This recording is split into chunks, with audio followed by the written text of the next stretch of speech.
Është dhënë informata financiare nga drejtori tek Ishala për periudhën janar-qershor 2015, ku janë prezantuar të hyrat dhe shpenzimet e komunës për këtë periudhë, si dhe krahasimet me vitin paraprak. Edhe për këtë 6 muajor komuna ka arritur të ulë shpenzimet komunale për mallra dhe shërbime. Në të hyra kemi pas domethënë një stabilitet në raport me komuna tjera.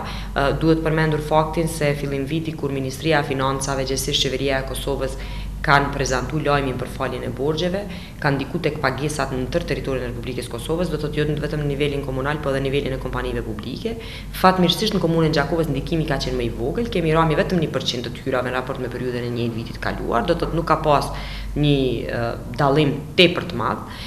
Përderisa në disa kategori specifike ku zakonisht ka rritje të shpenzimeve ose ka pas që ka qenë rrengosur mallra dhe shërbime, ne kemi vazhduar me rënjen.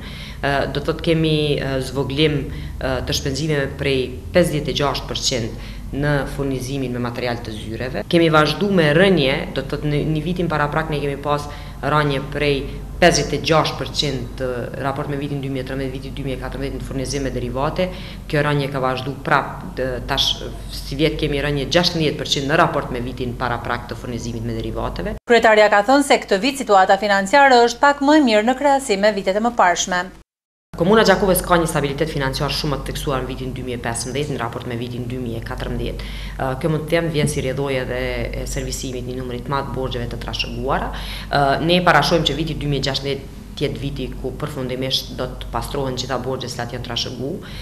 Kjo ka qenë edhe si një alarm të them për gjithë udhëhecit, por natyrisht edhe për gjithë agjencitë buxhetore se duhet me të vërtetë pasur shumë kujdes në menaxhim dhe të thënë në shpenzime të buxhetit për shkak se pasojat mund të përcillen. Në këtë mbledhje është formuar komisioni për të gjeturat e auditorit, i cili do të asistojë në punën e njësisë për auditim të brendshëm në komunën e Gjakovës. Ky komision udhëheqet ose kryesohet nga unë, personalisht si kryetare, gjithashtu ka përfaqësues drejtorisë për buxhet dhe financa, të drejtorisë për bujqësi, të drejtorisë për administrat dhe drejtorisë për katastër si drejtori bartëse për regjistrimin, gjithsesi evidentimin dhe regjistrimin e pronës. Qeveria komunale ka miratuar edhe kërkesën për participim me KFOR-in hungarez për ndërtimin e urave në Bërdosan dhe Raç.